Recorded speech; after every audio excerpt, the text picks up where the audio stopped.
Welcome to the Virtual Memories Show. I'm your host, Gil Roth, and we're here to preserve and promote culture, one weekly conversation at a time. You can subscribe to the Virtual Memories Show through iTunes, Spotify, YouTube, Google Play, and a whole bunch of other venues. Just visit our sites, chimeraobscura.com/VM or vmspod.com to find more information, along with our RSS feed.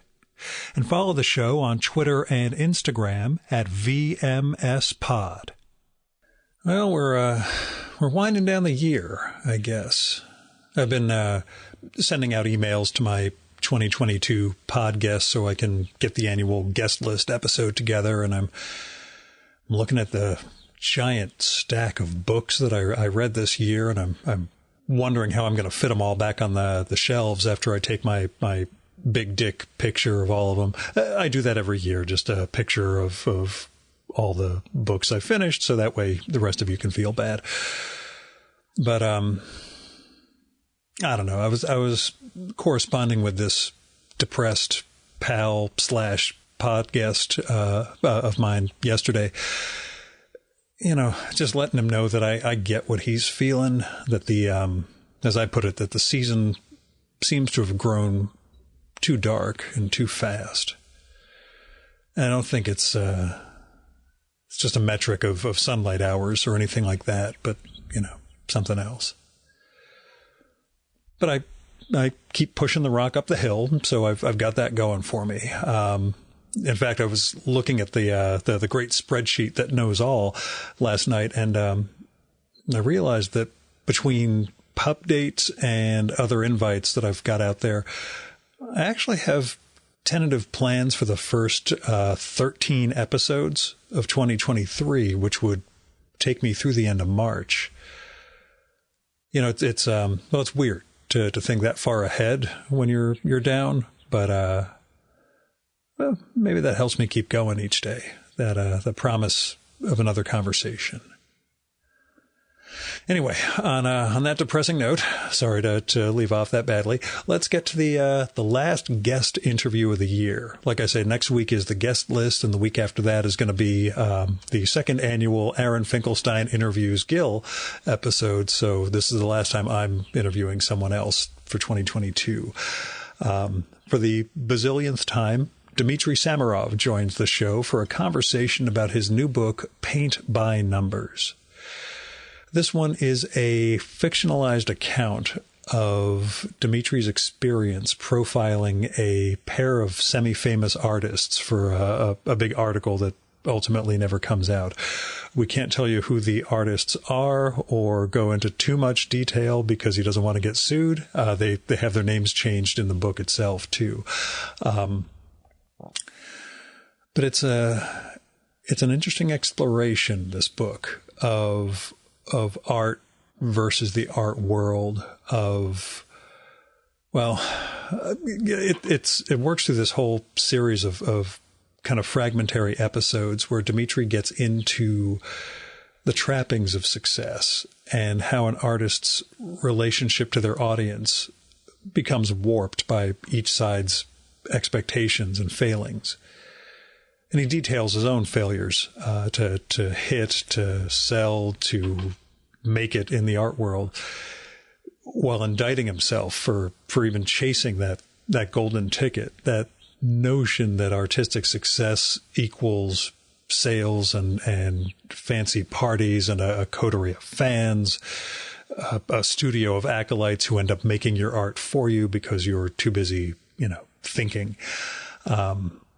And we get to see what it's like to be locked out of that world, with no idea what the key even looks like.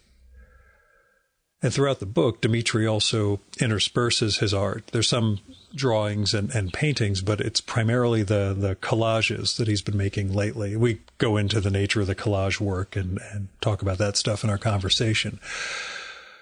But the point is, even as he looks back on this disastrous episode with these two artists a decade or so earlier, the reader sees the art that Dmitry keeps making long after the conventional notion of success is passed him by.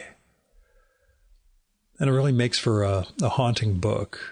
It also works, and again, we talk about this, as a companion to Dmitry's other recent self-published books like Old Style and Soviet Stamps, as this sort of ongoing dual chronicle of, well, the compulsion to make art and the fight between status and survival in contemporary America. You know, you'll hear it from the conversation, what it means to keep making art in this day and age and at his age, to just keep working and making what you can make, while also somehow not starving to death. Now, as I mentioned, Paint by Numbers is also self-published, and while it's carried in some bookstores, your best bet is to get it from the artist himself at his website. Now, here's Dmitry's bio. Dmitry Samarov, and this is picked up from our 2021 conversation, Dmitry Samarov paints and writes in Chicago. He is the author and illustrator of 7 books. He sends out a newsletter every Monday. An absurd amount of his work is collected at his website, dmitrysamarov.com, which is 18 years old now. Oh, actually, no, it's closer to 20. I guess I didn't update this one for a couple of years. Anyway, and now, the 2022 Virtual Memories conversation with Dmitry Samarov.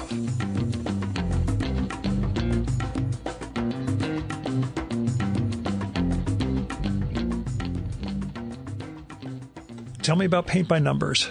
Tell me where it originated and why you chose now to write it. Yeah, it's got a long history. It originated in a actual event in my life that happened now going on 10 years ago, where a semi-prominent musician turned artist sort of connected with me on a social network that is currently crashing and burning in hilarious ways. Yeah. Hilarious to me anyways, but and we developed a sort of connection that quickly became intense and kind of untenable, and eventually ended very badly for me.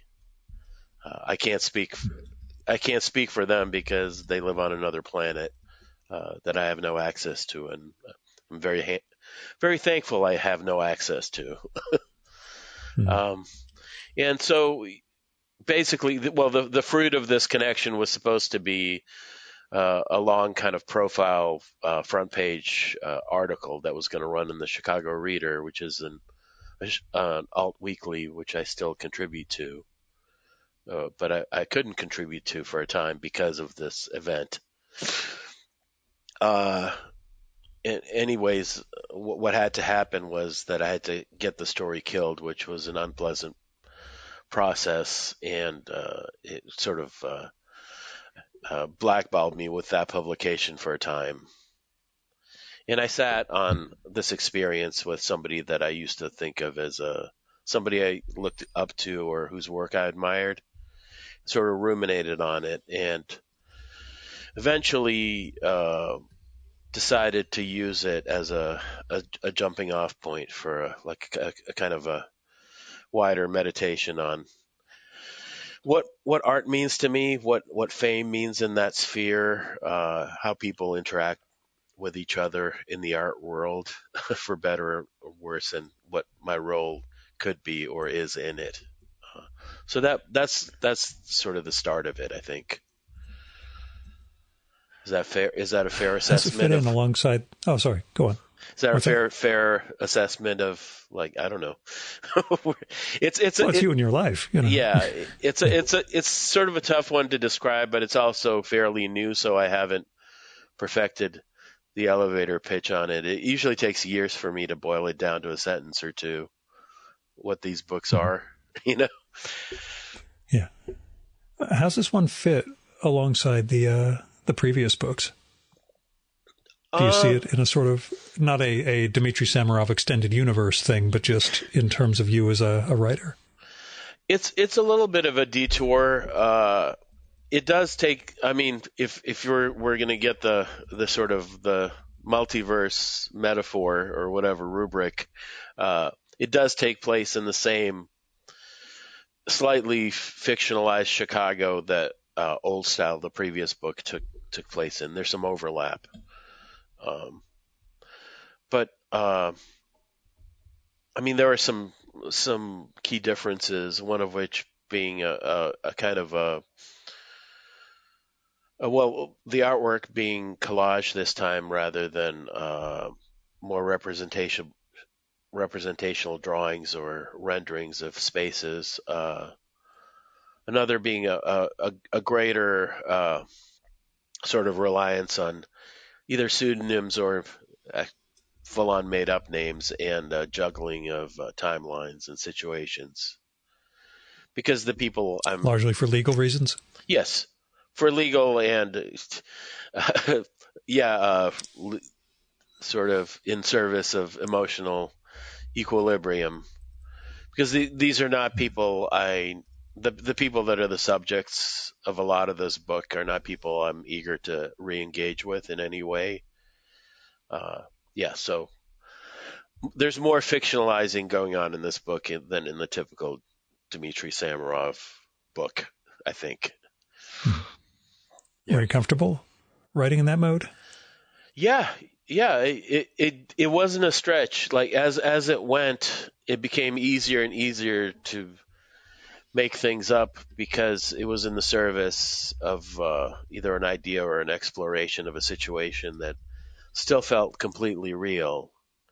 But I think I got to a point with it where the actual factual details ceased to matter.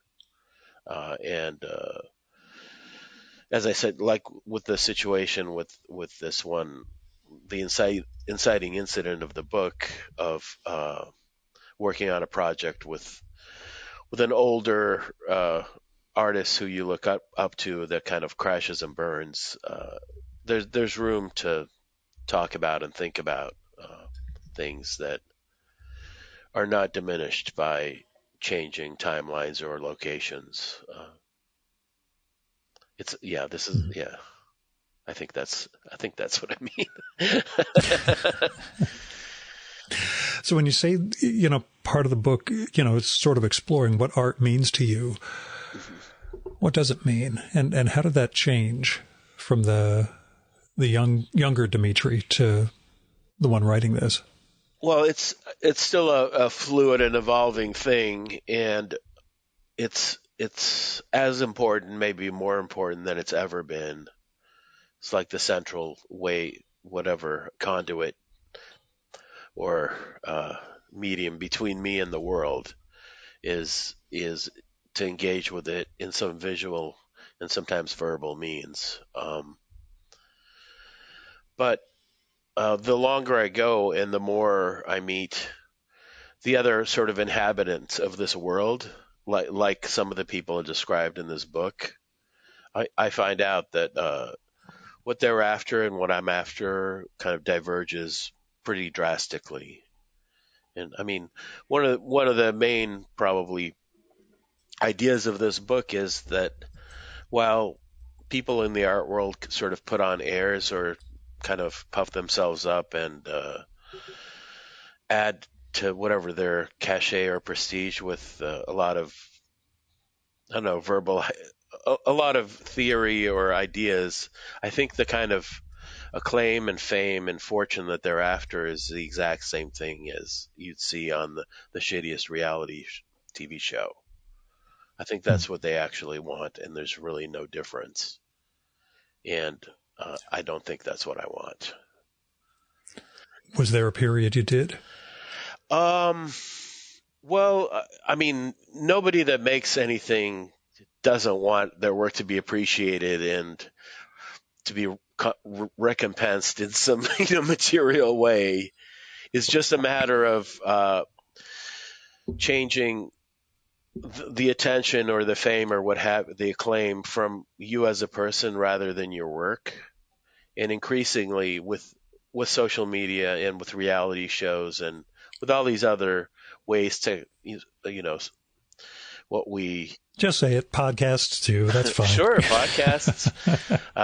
Well, there's ever more ways of what's referred to as like a connection with your audience or what have you. It's man, I just lost my train of thought. The blurring of the line between the artist and the art. That's another definitely one of the main themes. This wrestling with is it possible to be like a horrible human being and make great art? What's the cost of that? Like what is the metric that you use? How much can you put up with these, quote unquote geniuses if they're just unbearable on a human level? Yeah. And I'm not lest anybody that wants to tackle this book, I just want to make clear that I'm not excusing myself or putting myself above the behavior or the ego involved in any of this art production in any way. I'm, I think, fully implicated in the process or in the problems. You know what I mean? Yeah, I mean, you portray yourself, or the narrator, we'll say, as right. The whatever. I mean, it's called. Yeah. He's called Dmitry. But it's in that kind of contemporary way where you don't really know is that the writer or not. Either way, we'll say the narrator, refers to his idolization of these two artists who you're writing about in the book, in terms of his younger self. It's to me, the thing was, it's never, it's always the present Dmitry looking back at that other younger Dmitry and sort of dismissing I don't even say dismissing, more clinically looking at what that meant, without getting at the core of like, why did younger Dmitry idolize these particular artists, or have this sort of desire for that proximity or attachment to fame. I think not to psychoanalyze you. We could just say it's the narrator, so we can pretend it's not. So. Yeah, that other guy, that fool, that schmo. Yeah. No, I mean, there's something built into getting yourself involved in any of these sort of creative enterprise where either fame or acclaim or success, in however you measure it, is involved. And you obviously, as a young person, you look for models or people to look up to, like you say, whoever you want to think of. I mean, so many of these people that you interview on your show are people whose work you admired before you were able to ever speak to them like that. Oh, yeah. You know what I mean? And so, art is made out of art, and you model either your art or your behavior after these other people and then time goes on and you meet some of them and they're not what you thought they were. And that makes you question what it was that you were after all those years, and whether that was worthwhile, or whether either they fooled you or you fooled yourself, or it was a bad idea to begin with. Yeah. And yet, if you're someone like me, you just can't stop. You can't stop making the shit. There's no other, no matter whatever setbacks, there's no stopping it. Yeah. Yeah. Tell me how. Well, I mean, you've mentioned some of the art you chose to intersperse in here. Is it, in addition to the collage, there is some, drawing and painting that's also included. All new work as far as this goes, or are you looking through your past to find things that were really resonating with that time? Well, it's sort of a complicated thing to answer, because what the collages are made of, and what these collages, which are, this is a subset of sort of this kind of new kind of strain of work that I began during lockdown, which is the collage work. But the collages are actually often made up of older artwork that's been sort of cut up or recontextualized to make something new. So in a lot of the pieces reproduced in this book, there are examples of drawings or doodles or pieces of writing, this or that, that I made as a much younger person.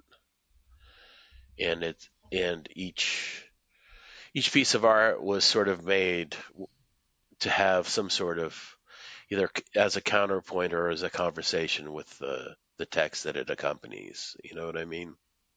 Yeah.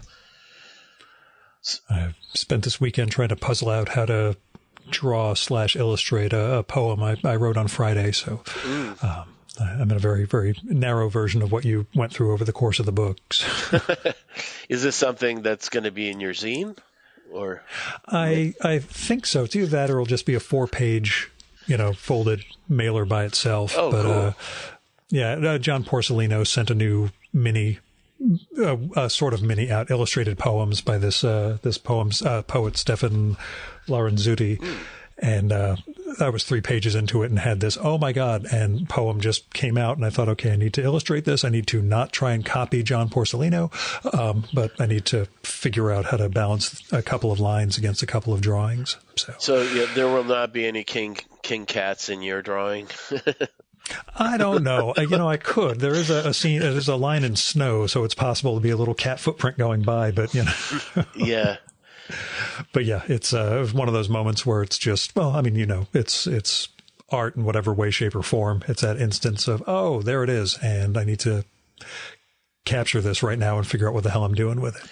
Yeah, I mean, one of the fun things for me, kind of blundering into this collage business, is that it's sort of a new way of working for me after decades and a long ass time of making work in a different kind of way. So it's exciting. I've sort of compared it to, say like you play guitar for like 40 years and then you bought it like a Moog synthesizer at a yard sale and you try to plug it in and see what it does. And the thing is that eventually you will still use it the same way you've always used the guitar, but the sounds it makes are different because it's a different technology, and that's sort of the fun of collage for me. It hits me, as you mentioned specifically that metaphor, when I recorded with Thomas Dolby a few years ago. One of the questions, which was fed to me by my friend Finkelstein, the guy who's going to be interviewing me in a couple of weeks, about the computer interface to make music and the limitations of basing it on the physical keyboard or the physical, notation structure that we have. And Dolby was like, oh yeah, no, there are other modes that don't have a physical parallel that free you up when you're no longer thinking of it in terms of the same set of tools you had just on a screen or a keyboard instead of the physical, that sort of keyboard.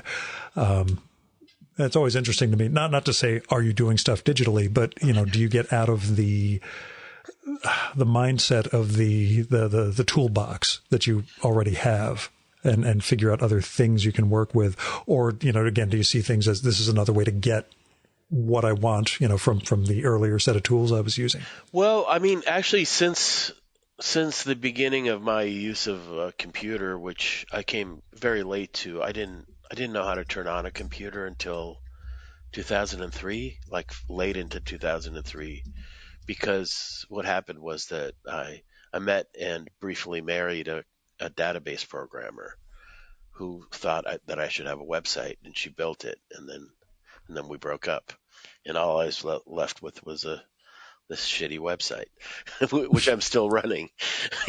Nearly 20 years. It's coming up on 20 years next year. Yeah, it'll be 20 years next year. Yeah.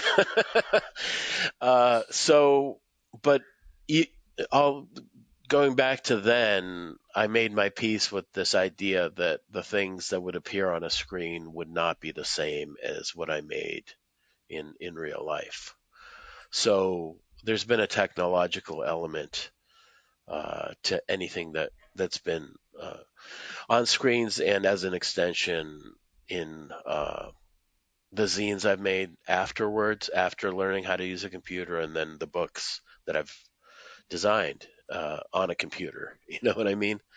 So Yeah. it's inescapable, and as time has gone on, I've used the tools. I mean, primarily Photoshop for various design aspects of either jobs for others or for illustrations for my own projects in various ways, and it's its own thing. And as you're saying, as the Thomas Dolby anecdote, yeah, I mean there are things that happen in that interface that can't happen on a piece of paper, and you probably don't want them to happen. I like to say my destruction is my métier. You know, the fact that you can undo something online. I'm like, yeah, I like things that are not undoable. I like to make a line that I know that I'm stuck with this and I have to figure out what the hell to do with it now. So. Yeah, I mean, as an endpoint, I will say, as an endpoint, I've never made anything on a laptop or in Photoshop that I would rank with like a drawing or one of these collages that I've been doing. Or the experience of looking at it on a wall rather than on a screen, you know? It's not for that. But as far as something that makes it possible for somebody like me who didn't go to design school or whatever, printer school, you know, I wasn't an apprentice to a printer, and in order to give a printer a file that can be made into an actual book, you know, that there's no, I can't fault it in any way. You know, there's no way I would have been able to do any of that without a computer. So certainly not a Luddite in any way, shape, or form. I just like to pick and choose. But still, yeah, primarily I will always think of myself first as a very old-fashioned kind of visual artist. You know, a painter is, you know, for the shorthand, I always say painter rather than artist because, you know, Britney Spears is an artist. So if Britney Spears is an artist and I'm an artist, then one of us is not an artist probably. Yeah, but you know, you wear a bikini top and have a albino cobra over your, or a boa over your neck. Hey, you could take off that look, man. I'm not in a position to say no to anything at this point. So what comes after collage? Have you started seeing other modes after in your collage? Work? I think I've only dip my toe into this collage ocean. I think the collage thing is going to go on for a while. I mean, I'm only, let's see, about 3 years in, and what I would consider, I think my, whatever, I don't want to call it a career, but a serious engagement with visual art goes back 40 years, you know? I mean, I can very confidently say that say I'm 52 now, by 10 or 12, it was a very, very important part of my life then, you know, when I was 10 or 12, easily.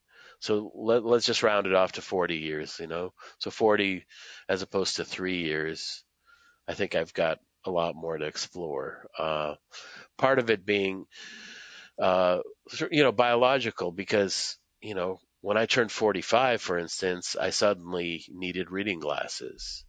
And having reading glasses and using glasses now, like I need to have glasses on to sketch in my sketchbook now, which is really, really hard pill to swallow. It was really I can't do some of my work after I put my contacts in the morning.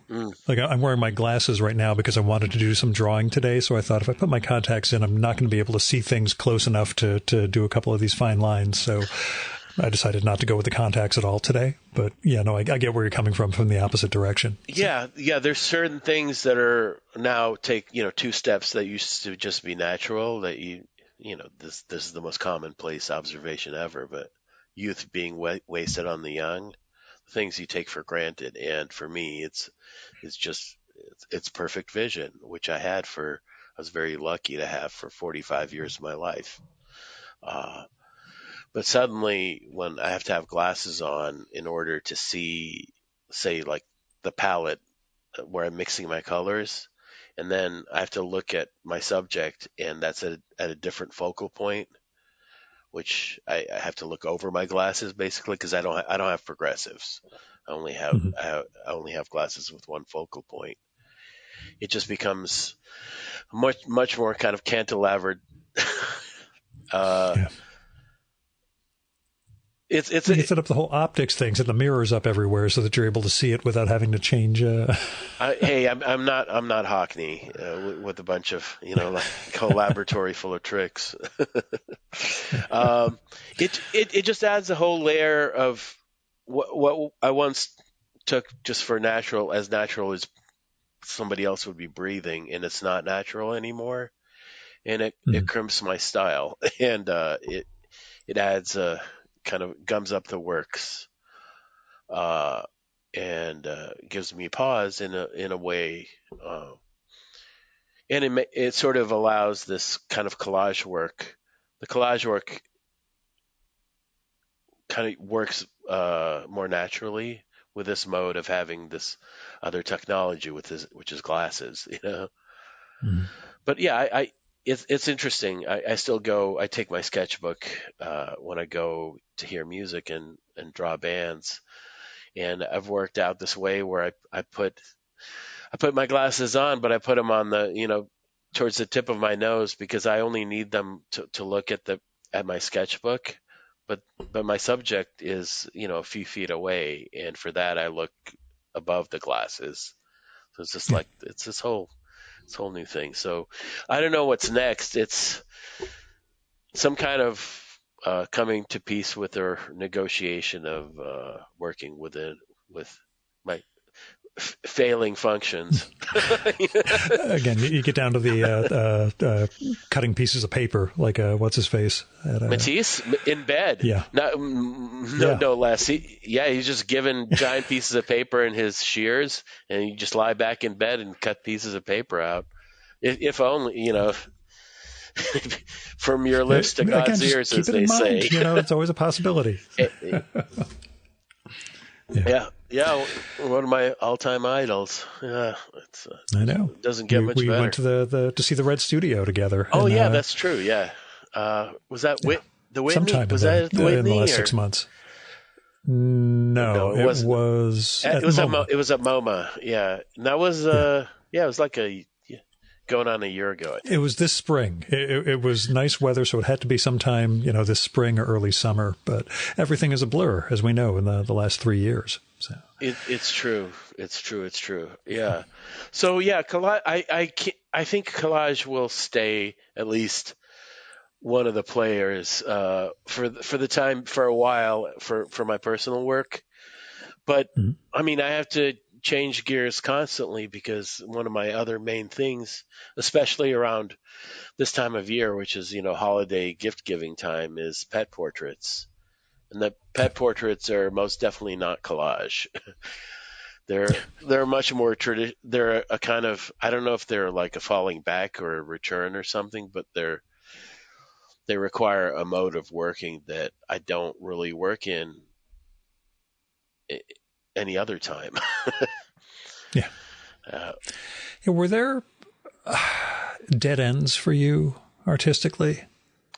Were there modes or things, or did everything? Well, yeah, just leave it at that. Were there dead ends? no, it's just been smooth sailing for all these 40 years. No, Yeah, but I mean, creative, things that you're like, I wasted 5 years working in mode X. Not that it didn't sell, but that what it meant for you as an artist.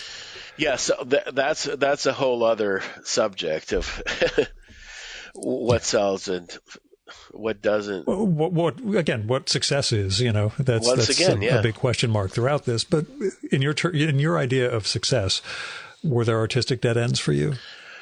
I think I had times where I tried to be inspired by either ideas or memories as a spur for a piece of visual art, and I've tried repeatedly. Well, like museums are filled with, say, like a history painting, say, like where it's not that an artist was present at some battlefield. say, most of the time Yeah.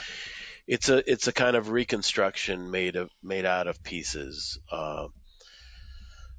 that or a strong memory from, say, your childhood or wherever, something that happened to you, a way of rendering your experience in a piece of art, that kind of thing, which so much of art is made of. I mean, say, like, so many comics are made of that, like something about some childhood memory, is not a way, at least in the visual realm, that I ever had any success in. And I've occasionally tried. I mean, strangely, these collages, while they may to somebody else seem either random or abstract or what have you, are very, very specific to me, and they're pieces of my actual past. You know what I mean? That I'm trying to reanimate or have a new conversation with. And that feels like a very different process than what I see so many other artists that I've admired do, which is working from either a persistent memory or, God forbid, imagination, which I insist I don't have. So, it's hard to say whether, I don't know if I could point exactly to a specific instance of a failure. I think it's mostly failure. And when I recognize it as such, I either don't share it or it's subsumed into something in the future, it gets swallowed. Yeah, I guess that's what I'm wondering. Were there things that just felt like a complete dead end, or, hey, at least I learned from this that, I can incorporate this into what I do next, or this will serve me well sometime down the line? I mean, I've had some exposures to, say, I've been curious about how other people work. Say, I had this great experience of sitting in on one of Linda Berry's classes that she teaches these amazing workshops that sort of, I think they unlock creativity for people that never thought of themselves as either writers or artists or what have you. And a friend of mine helped organize these workshops, so she let me sit in on one of these things. And I realized that if I were to follow the exercises or methods that Linda is advocating, it would destroy my work. Like that. How so? Because I have my own processes that I haven't worked out verbally or in a step-by-step way that Linda has that she can share with others. And what she's doing would completely gum up the works for me. I did some of the exercises, but I did them without fully engaging because it was a little bit terrifying, actually, to find this out. Yeah. How deep, like how deep in there my own ways of working were, that they could definitely be threatened or destroyed if I changed them to that extent. But does that seem appealing in any way? I grew to really appreciate what she was able to share and inspire in the other students. I think what it did was sort of made me appreciate whatever road it is that I've been on all this time. I did. That at least you found a path that works in terms of. I don't think until that point, and this was, let's see, a good going on 15 years ago that this happened. This experience happened. Over 10 for sure. I guess I didn't know about my own whatever evolution or the processes that I've been engaged in, not on a conscious level like that. Yeah. It took seeing it from sort of like a distance or from the side by being exposed to somebody else's process that made me appreciate my own, I guess. Is the next book How Not to Be an Artist or anything like that? Yeah, it's a self-help book for quitting art. Yeah. I'm just saying, there's as a market opening right there. I guess at this point, with social media and self-help and what have you, everybody's encouraged to sort of feed their creativity and be an artist, even if your art is whatever, baking sourdough bread or what have you, or whatever lockdown pastime has become people's passion. So I don't know how well received it would be to urge people to stop. Yeah. I guess I could like piggyback on the Marie Kondo thing, about getting rid of stuff.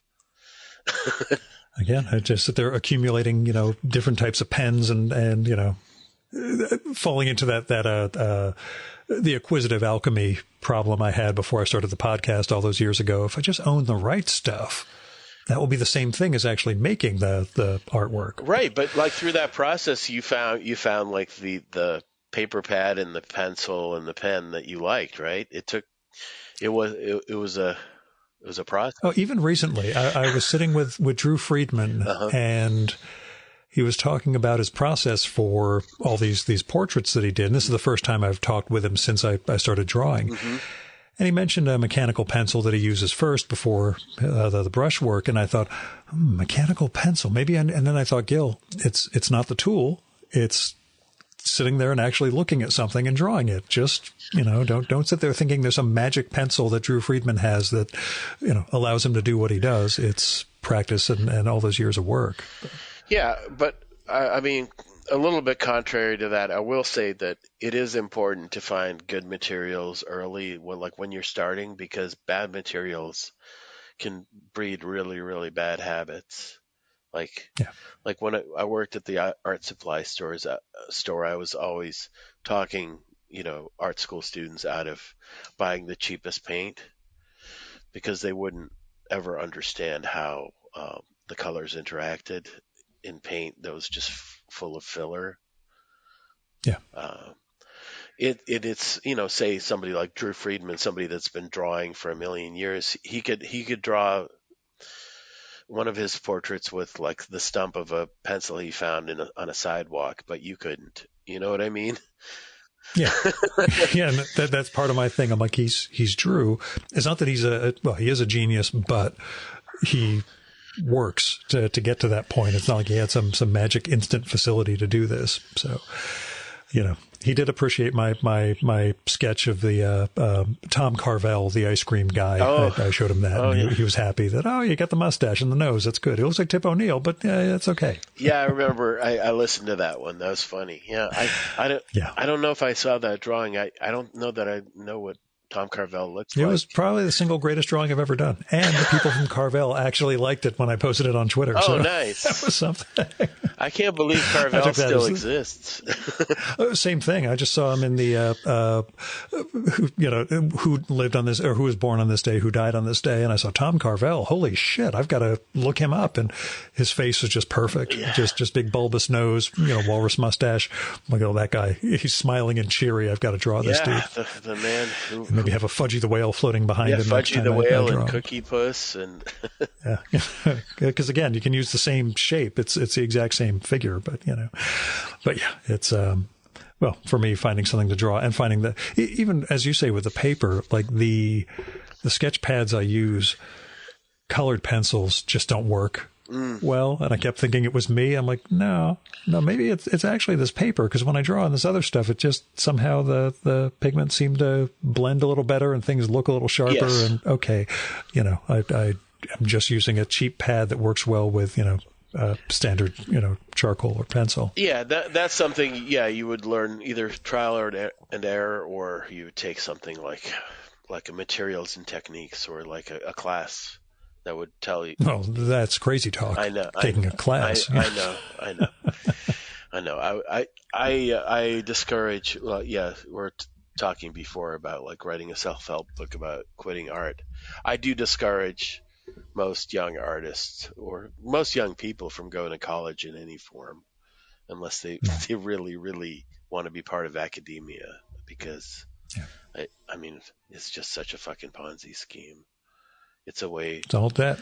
It's all about piling on debt. Yeah, it's a way to get them and their parents or whoever is paying for it into decades of debt for no good reason. Yeah, it's kind of horrendous. So, what have you learned from making a podcast, making your solo podcast, and then making the horror one with Mallory Smart? What have either of those experiences taught you? Well, yeah, they're kind of different. I mean, I really think, yeah, the horror movie one is really that's Mallory's baby, and it's an excuse to talk to a younger friend. I mean, Mallory's in her 30s and I'm in my 50s, and to find out the point of view of somebody from a very different time and place.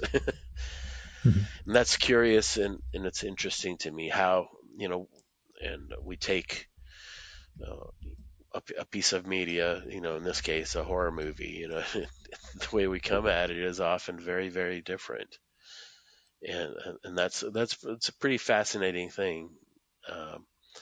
I guess I feel lucky that I don't know, maybe I'll never get this old or set in my ways that I feel the need to teach or sort of hector her, for opinions that I don't agree with, Right. or like the fact that there's just no way she can know as many movies as I do. I've got a 20-year head start on her. There's just no way around it. But I don't fault her for where she's coming from. I'm interested in hearing it because it inevitably is different from my own. But also interesting when we do agree. Um, it's I mean, a little bit similar to you. You mentioned oftentimes on your show how these conversations are your way of socializing, in a way.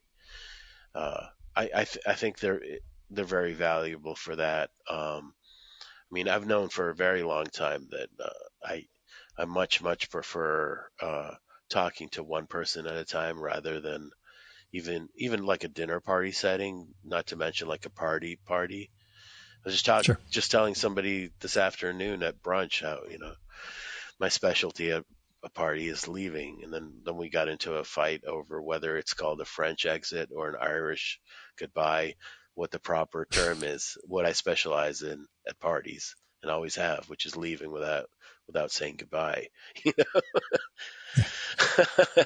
So, and podcasts are uniquely conducive to that. That kind of a wide-ranging, digressive conversation. I mean, my own podcast, which is called Who You Know, and listeners can find wherever podcasts are found. We'll have a link in the show notes for this one. It's definitely, it's also a newish and evolving thing. I've codified it as a weekly, mostly interview podcast less than a year ago, and I'm still running through a list of people that I know well enough that I don't really have to do research for the way you do. I don't have to cram and read a whole book, say, before I have somebody on, because chances are Their work. Yeah. I know them personally or their work oftentimes for decades, Mm-hmm. So I don't know what it will evolve into. I'm curious to find out. I mean, I just had, contrary to just what I said, I have a nearly 3-hour episode coming out with a poet based in Canada who I'd never spoken to ever. I've never met in person. I reviewed her book in the Reader, I think a couple of years ago, and we ended up.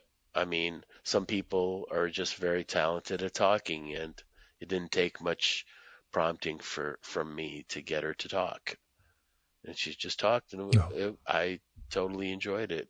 I don't know, so that tells me that there's a chance that I could do this with strangers as well as people I'm familiar with. Mm-hmm. Yeah.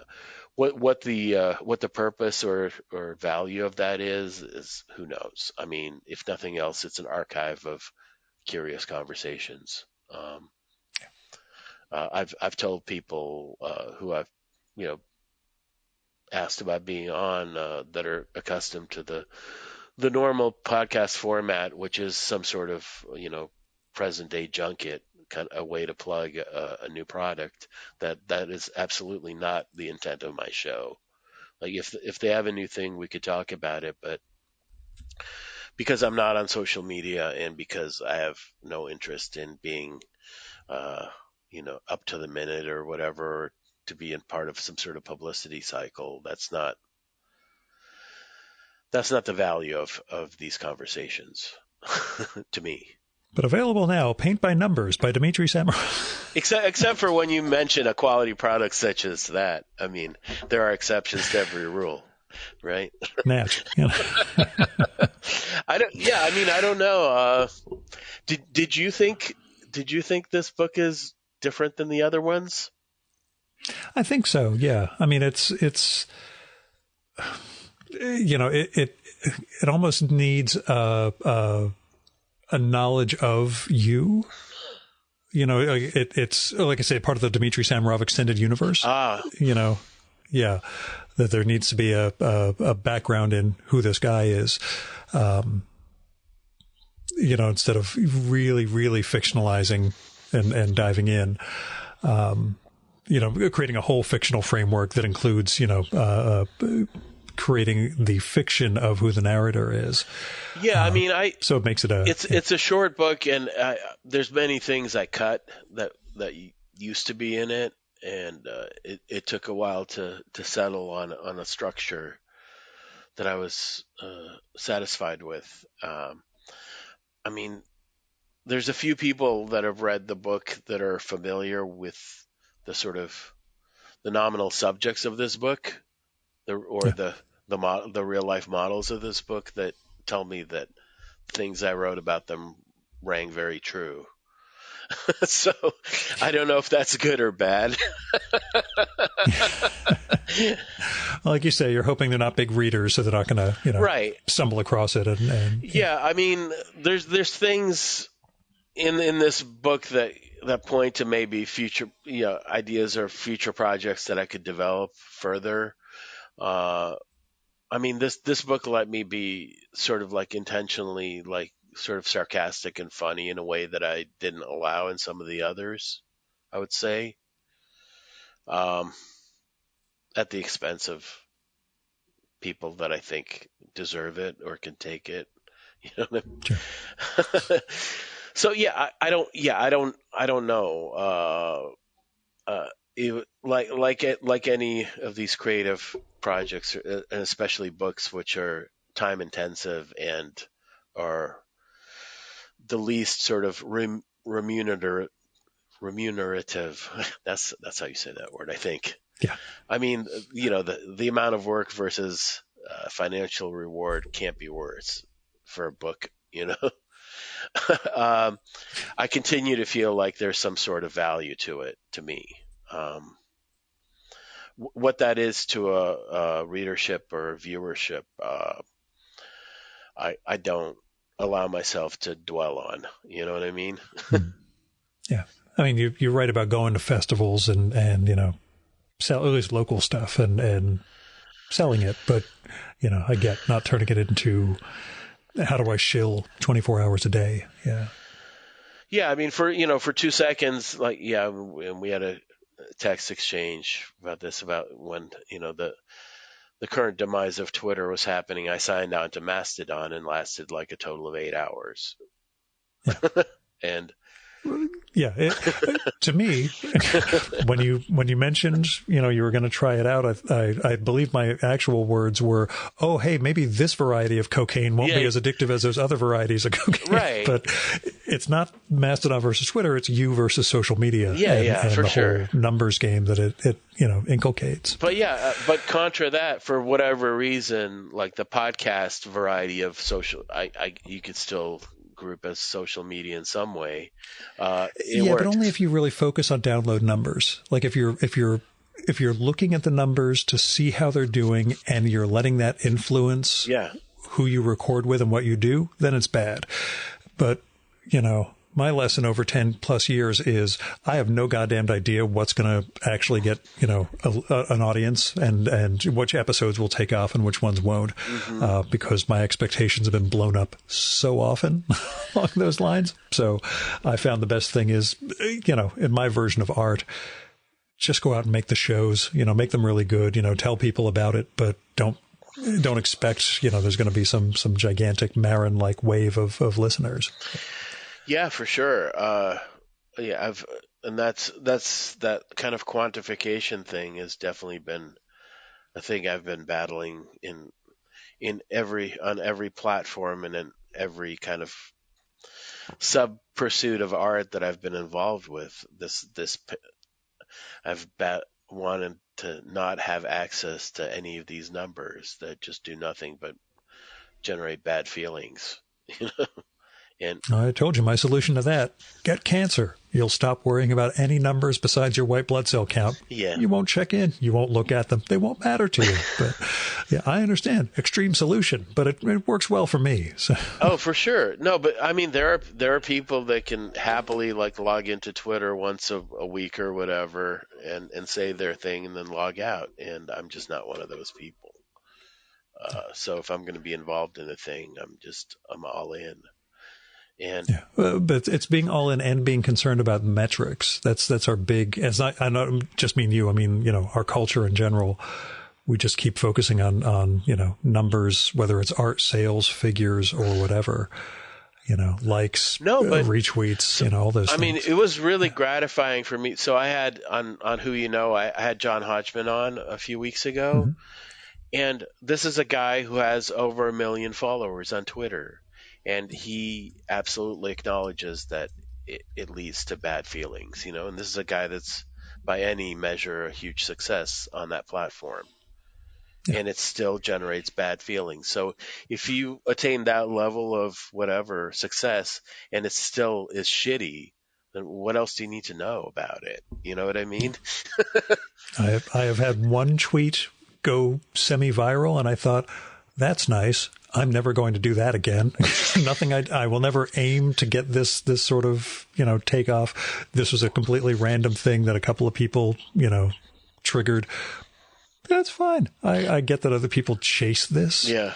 And go for, and they do it in different versions or different aspects of life. But, I think it's something in our wiring, that I'm sure I'm as susceptible as anybody else, but I've learned to really just let all that stuff wash off, I guess. Well, yeah, I think, I mean, so much of online life is just predicated on this idea of quantification of everything.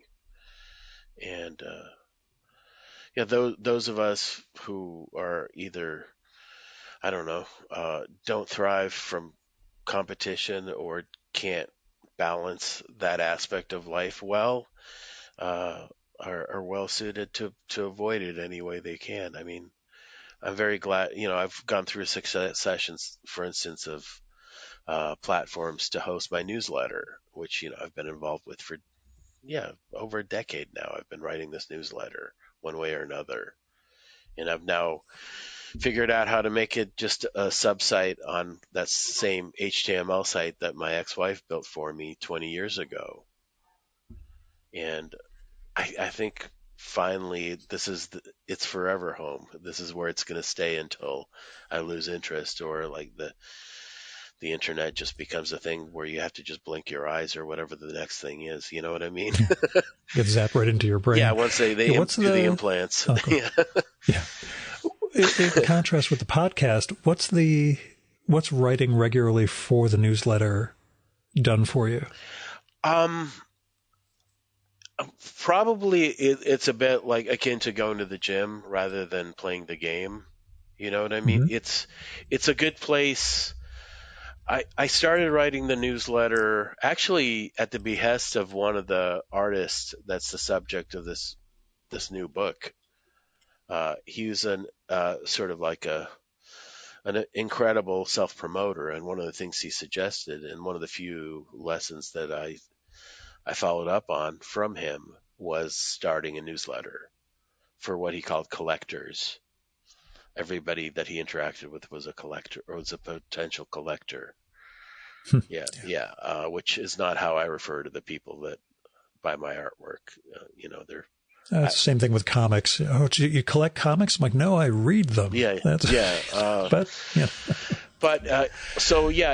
think I probably first started in a very informal and haphazard way writing a newsletter in, I'd say, 2009 or 2010 or so, somewhere in there, because that was sort of like the heyday of my acquaintance with this individual.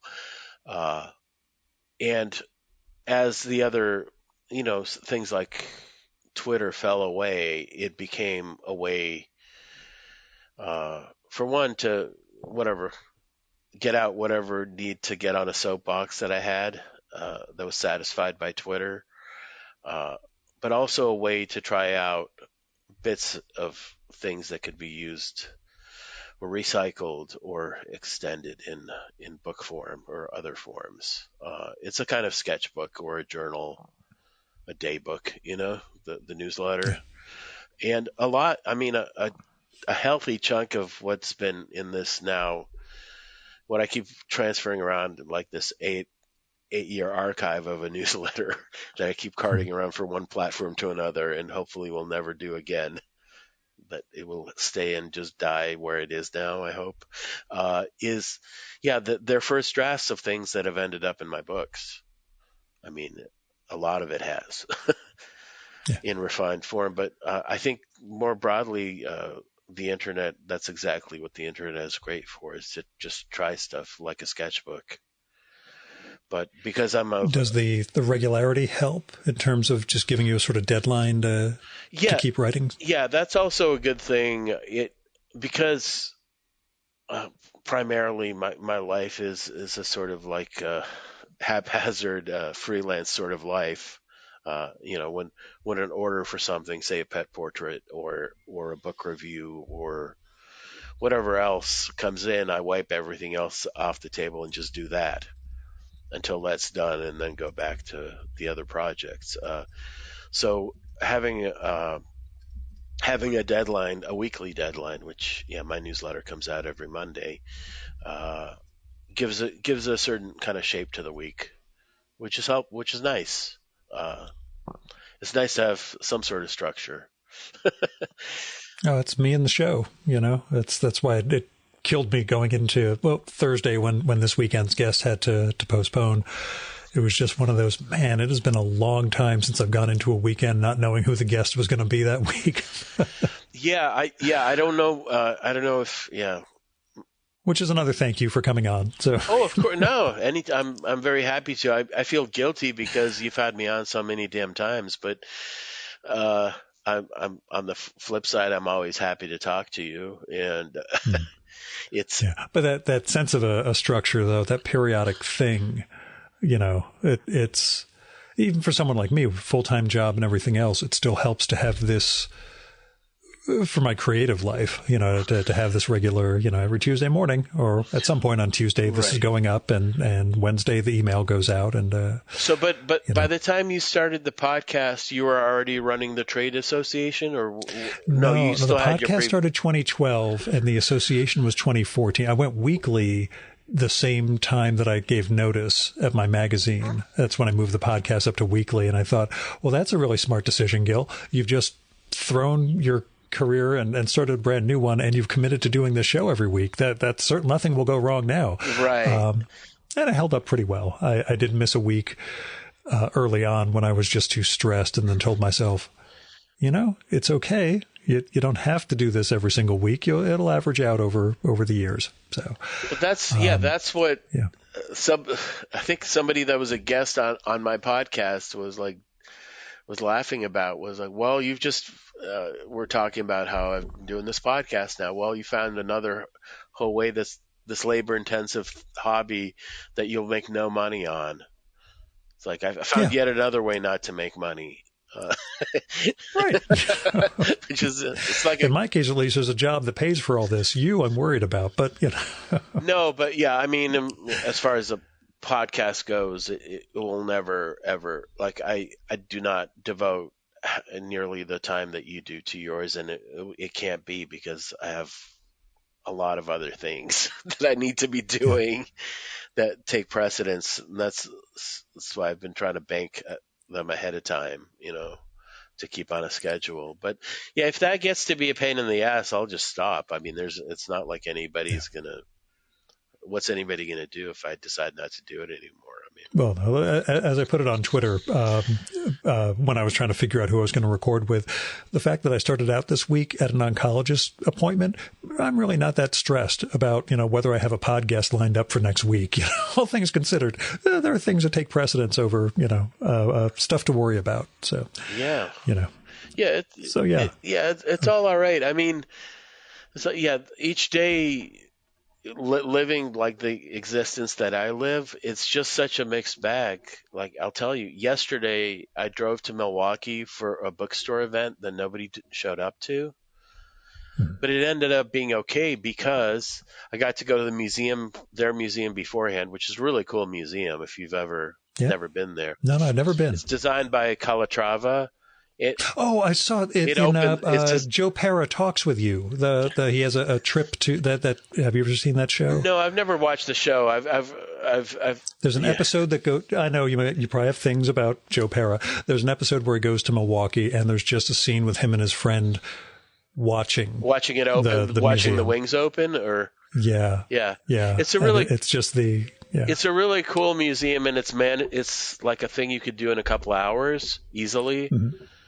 Without being exhausted. And I've been there a few times before, but I drove up there. It's less than a 2-hour drive. It's real easy from Chicago. Oh, cool. I just kind of poked around a little bit, did a little bit of drawing, and then met the people at the bookstore, dropped off my box of books, had a meal. I mean, you're going to post this after my Monday newsletter, but that's what the newsletter is about, is this trip. And I ended up having this really nice conversation with the owners of this bookstore, and they ended up buying my whole stock of books that I brought with them just in case people showed up. So I probably, actually sold more books than I would at a normal reading. and then the one of the owners just ordered a cat portrait from me. So it's like such a mixed bag all the time. So I could marinate on like bad feelings about nobody showing up for my book talk thing, but there's all these other things and that you can be interested in, and it's just like it's a day in another town.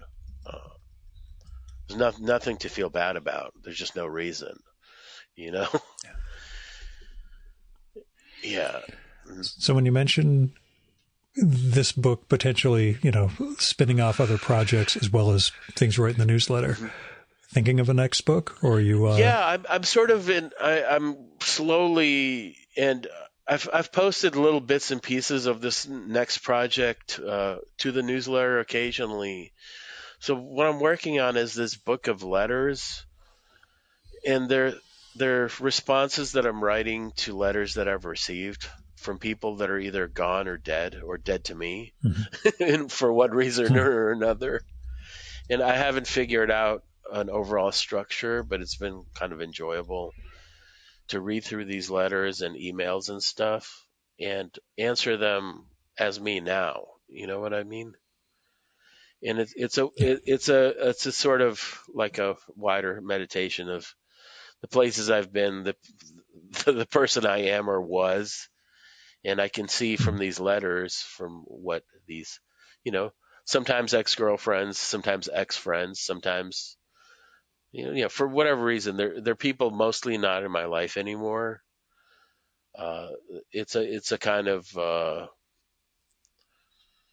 it's not exactly a self-portrait, but it sort of is, in a way. Mm-hmm. So this is a little bit of a turn away. It's related to paint by numbers in some way, but the format and the structure is completely different. Yeah. And as long as there's some bartending or driving somebody around. I know there's no cab experience in Paint by Numbers, but you do end up driving somebody around. Yeah. Oh, yeah. There's a chapter which is totally real, about getting hired by a contemporary art museum to drive a visiting artist around to show them the real Chicago, quote unquote. In quotes. Yes. Yeah. The service industry shit will just not go away. I mean, I'm working Christmas Eve filling in for bartending shift, so it doesn't end. Yeah.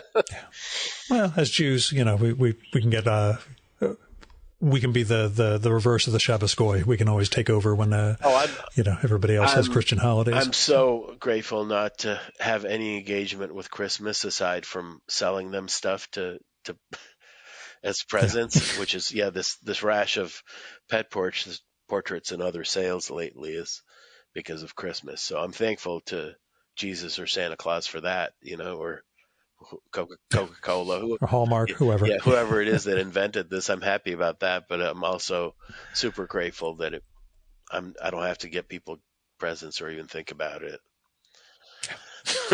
Now you got books. You can just send them books. But anyway, it's true. Last question. Yeah.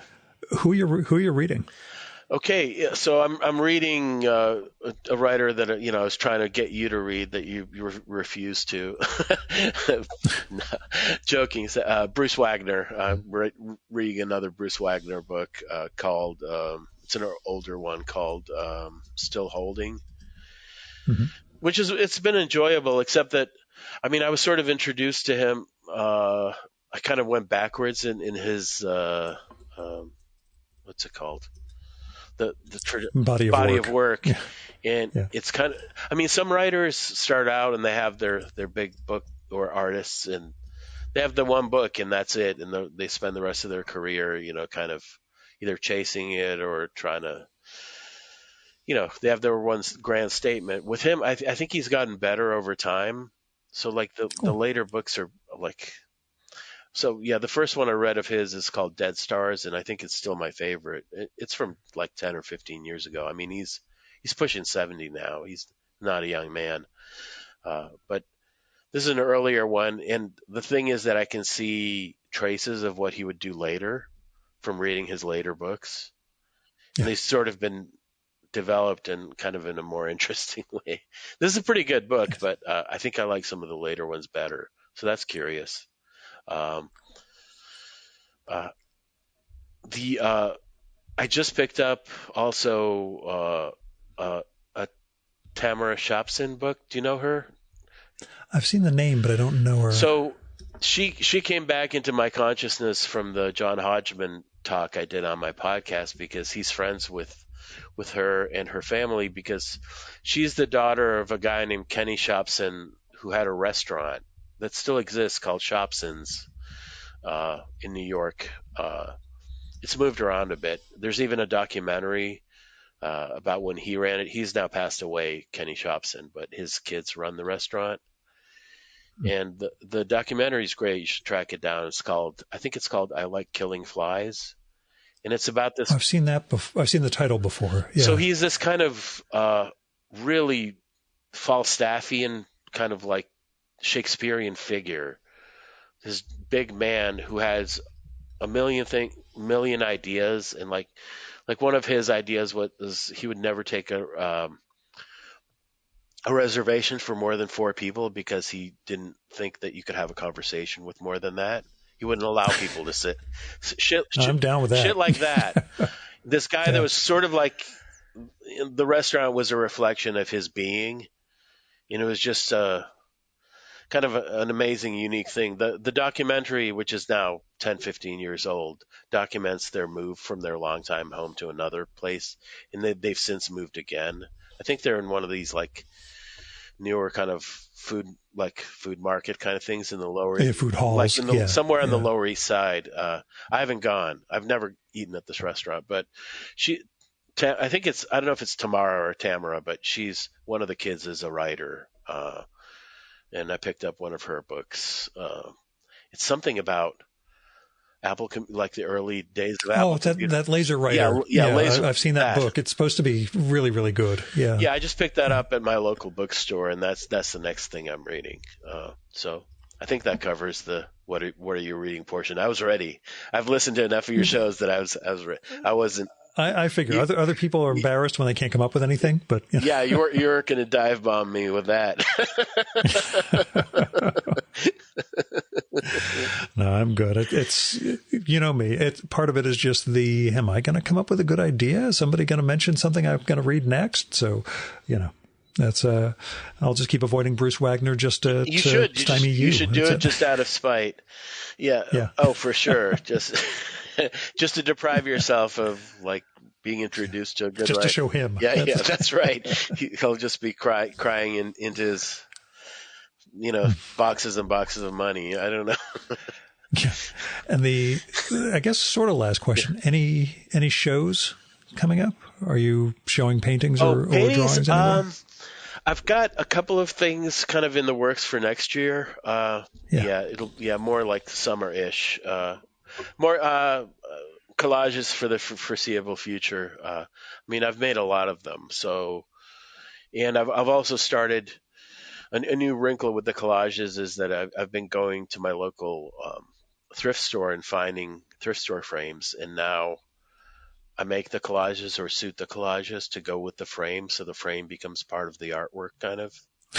Yeah, I'm just thinking of Wayne White in the documentary when he was doing that to get the frames and then realized he could make art inside the existing paintings. That's definitely a big part of it. And I mean, that actually touches on a tradition that's as old as art. I mean, there was a time, say in the, 18th century that you could probably buy a Rembrandt at a junk shop because artists would buy these old canvases because even then, like some old canvas was valued more than a new one. And they would just paint over these old paintings that didn't matter anymore to anybody. And there was a time it would be like a Rembrandt. I will report that at the local unique thrift, there has not been a Rembrandt. These are not Rembrandts. Going in there with your X-ray machine trying to... No, and I have a stack of canvases from there, and then more importantly, very nice old frames that I can repurpose, and they become part of the artwork. They also get used to frame the pet portraits that I sell.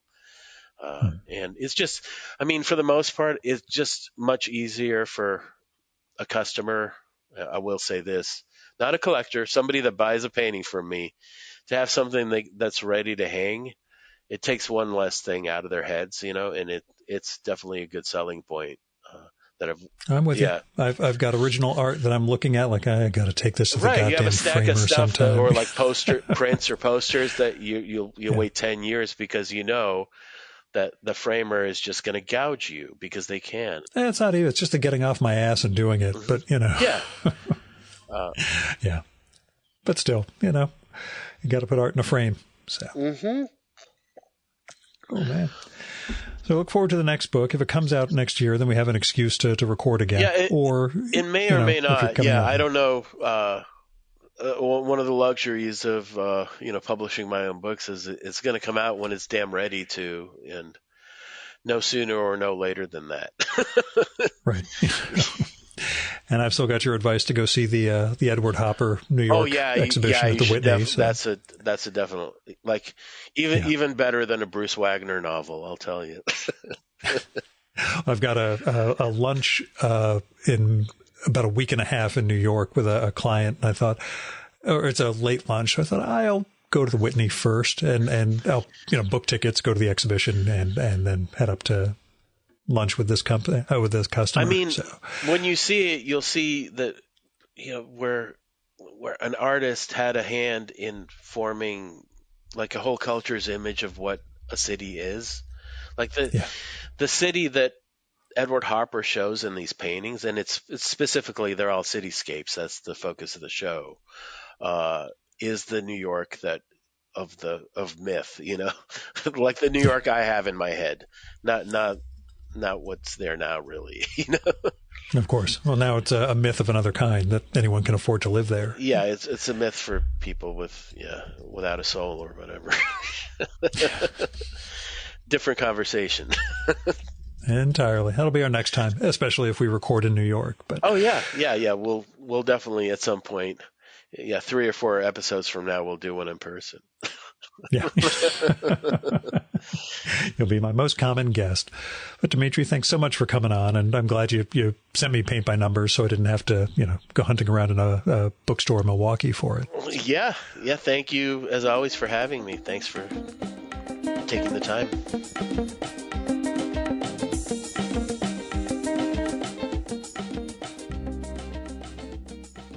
And that was Dmitry Samarov. Go check out his new book, Paint by Numbers. It's available at his site, dmitrysamarov.com, which is DmitrySamarov.com. I'll have a link to that in the show and episode notes for this one. And while you're there, you can ogle at and buy his art, and you can sign up for his email, which comes out 1 or 2 times a week, but especially every Monday. There's also a link to his podcast, Who You Know, among other projects in the Dmitry Samarov extended universe, as we put it. And like I said, this new book fits and hits better if you check out some of his previous ones, like Old Style and Soviet Stamps. I think between the art and the writing, Dmitry really is he's up to a very interesting project. We'll just put it that way. So I hope you give him a read, and I hope you enjoy his art in all the forms that it takes.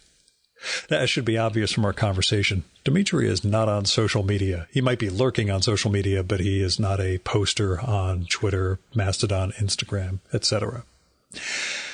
Now, you can support the Virtual Memories Show by telling other people about it. Let them know there's this podcast out there where a guy puts up these kind of neat conversations every week with interesting artists and other cultural figures. You can also help out the show by telling me what you like and don't like about it.